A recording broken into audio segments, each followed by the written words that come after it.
the uphill road. What will make you know what the uphill road is?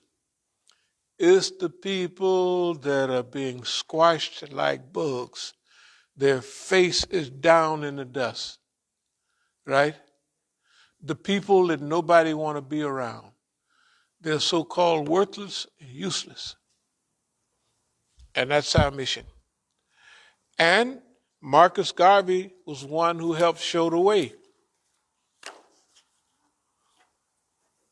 So just like people do whatever they do with our property here, they did worse to him because it was movable parts. Hey, man, the guy that was his purchasing agent would have him pay 6 times the value for them old boats. It's okay. It's almost as if they use that as a blueprint. They use him as a blueprint for what? Oh, no doubt about it. I was getting to that. Right. Read his history. It's almost Okay. Well, I got it here since y'all made the statement that I'm going to I won't have to touch on every point. That's exactly the Cointel program started by, the original Cointel program was started by the same guy. Now imagine a pervert, a cross-dresser, and have lunch with his sissified friend every day, just them. Probably neither one of them are married. I know J. Edgar wasn't married and didn't want to be married. And what kind of hatred he has built up in him about people who show manliness. That Dr. King, he hated Dr. King. He getting all that vagina and liking it, excuse my language, and liking it, and I don't even like it, you know. And they didn't know what to do with Malcolm. They just had to kill him. Because they was always trying to trap him with this, trap him with that. They wasn't even paying attention, right? They was trying it like they could. It didn't work. Okay. We is what we're talking about now. Dear believers, we got the most wonderful job in the world for our area, for our region. This is our job, and it's wonderful.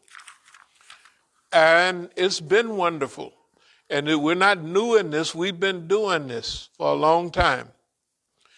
And we had to have had some intuition about what we're doing, because we're calling the right things and we're making the right moves and basically not scared of anybody. National Parade of Informal Saboteurs, you got to be brave. When we finish with Boss Man, they'll never make fun of Negroes again. See, they got a habit. You see Negroes on TV and everything, but they either scandal, which I haven't seen, but I know it's a program somewhere. And then what's this program where they in Hollywood and they making it's Empire, that's it. I haven't seen it, but I kind of figure out what it is. Anytime a Negro try to even get close to that, they turn it into foolishness. Well, why they didn't let Biggie Small them and Tupac them manage and control, right? Their rap music empire, which it jumped out and that boy, they said, man, this is, the white man got on his tennis shoes. We got to catch them niggas. They making too much money, right? And then divide, conquer, and rule, start a war between East Coast rappers and West Coast rappers. It's the Cointel program. Over and over again. Okay. It's the Cointel Cointel Program anywhere and everywhere all the time. It ain't working on us. It's not working at all. It's not working at all because we made a study, a research, just like we're studying now. We had to study. What did we need? We always talk about it. We need time, longevity. We need tenacity. All the words we use, stickability, 95% of ability is stickability, right? Goals, focus, all that stuff. Everything we talk about, though, that's the essence of what you need.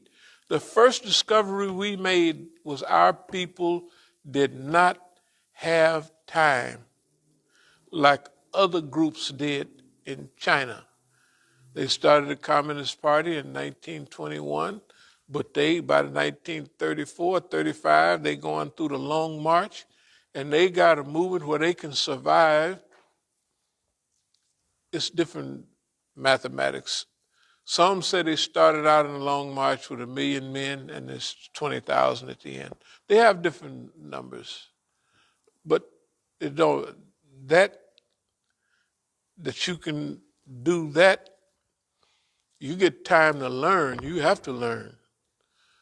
You lose a lot of people and da-da-da-da-da. So we studied that in our early years. So we came to the conclusion. This is before we understood what Martin Luther King was saying. Longevity has its place. Longevity is a big deal. The Negro never had time and never had a chance. The movement, 5 years, people would stay in the movement 4 or 5 years, and a lot of them, the whole span, if you take the Freedom Rides in 1961 and the collapse of the Black nationalist movement, is just say 1971. You only have 10 years, and all that period you're going through changes, and they already know what to do. What they did to this movement, Pharaoh did to the people. All they had to do, they could take the British system and divide, conquer, and rule, which they did, right? They could study all of that because that's what governments do. How to stop the people. Then you enter drugs. And it wasn't drugs, heroin just for black people. You can click that heater back on. You can look. Boss man is mean, boy. I would say that old white man. He's so mean, it's unbelievable. Not only everybody now hear about crystal meth and all of that. He gave the white boys acid and crystal meth.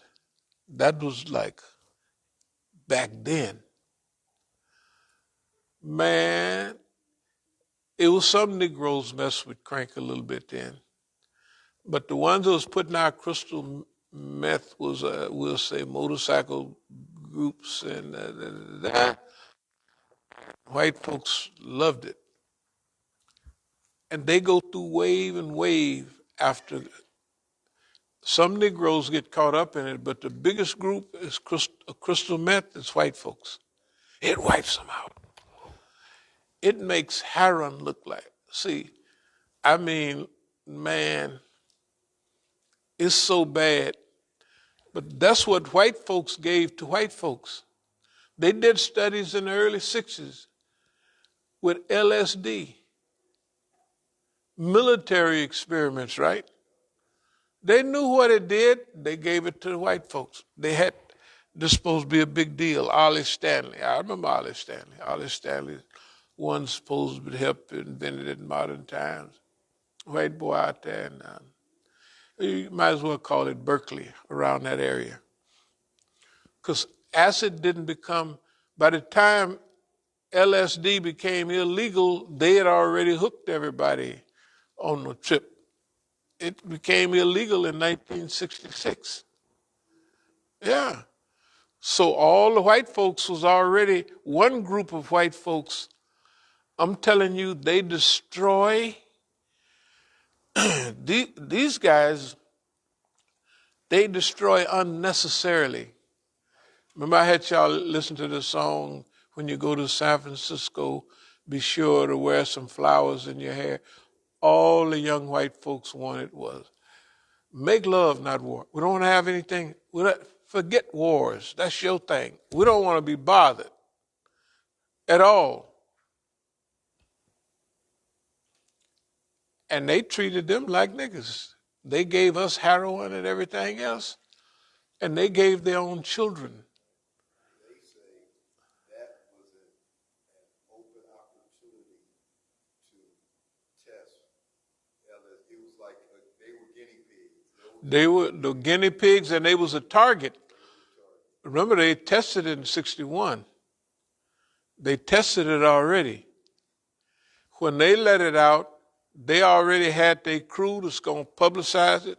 Timothy Leary, turn on, tune out, and all that.